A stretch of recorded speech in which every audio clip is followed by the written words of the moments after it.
Welcome to weight loss journey day 1. இன்றைக்கி September 2. இன்னிலேருந்து weight loss journey start பண்ணுறோம். So early morning empty ஸ்டொமக்கில் weight பார்த்திங்கன்னா 78.300 grams இருக்குது. ஓகே, மனசை தளர விடாமல் அடுத்த ஸ்டெப் என்னென்னு பார்க்கலாம்.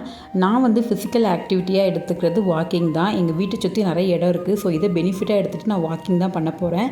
கூகுளில் நிறைய ஸ்டெப்ஸ் கவுண்டர்லாம் இருக்குது. நீங்கள் ஏதாவது ஒரு ஸ்டெப் கவுண்டர் டவுன்லோட் பண்ணி ஆன் பண்ணிவிட்டு வாக் பண்ண ஆரம்பிங்க. நான் கூகுள் ஃபிட் ஆப் எடுத்திருக்கேன். ஸோ இது எனக்கு ரொம்ப ஃப்ரீக்வெண்ட்டாக நான் யூஸ் பண்ணிட்டுருக்கனால எனக்கு ரொம்ப ஈஸியாகவும் இருக்குது. ஒரே டைமில் 10K கவர் பண்ண முடியாது. ஸோ மார்னிங் கொஞ்சம், மீதி இருக்கிறத நைட்டுக்குள்ளே கவர் பண்ணிடுவேன்.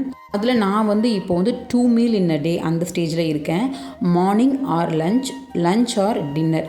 இப்போ நான் பிரஞ்ச் அண்ட் லஞ்ச் எடுத்துக்கிறேன். இதுக்கப்புறம் தான் வெயிட் லாஸ் டைமிங்லாம் ரொம்ப கம்மி பண்ணி ஃபுட் கம்மி பண்ணணும். சரி, சாப்பிட்டு முடிச்சதுக்கப்புறமா நம்ம லஞ்ச் டைமுக்கு அப்புறம் வாக்கிங் போகலாம். ஒரு மனுஷன் எதையாவது பண்ணி முன்னுக்கு வரலாம்னு பார்த்தா கால் வைக்கிற இடமெல்லாம் கண்ணி விடி வைக்கிறாங்களே.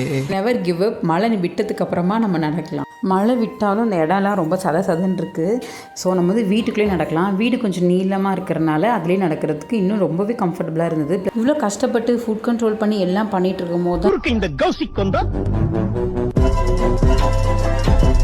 என்ன தடங்கள் வந்தாலும் இன்றைக்கான டார்கெட்டை கம்ப்ளீட் பண்ணி ஆகணும்னு சொல்லிட்டு வெறும் சுடுதண்ணி மட்டும் குடிச்சிட்டு திரும்பவும் நடக்க ஆரம்பிச்சிட்டேன். ஸோ ஃபைனலி கம்ப்ளீட்டாக 10 மணிக்குள்ளே நான் 10,000 ஸ்டெப் நடந்து முடிச்சிட்டேன். டியூரிங் டேயில் நான் ஏதாவது சீட் பண்ணியிருந்தேன் அப்படின்னா நாளைக்கு காலையில் வெயிட் பார்க்கும்போது தெரிஞ்சிடும். நாளைக்கு என்ன வெயிட்னு பார்க்கலாம். பை.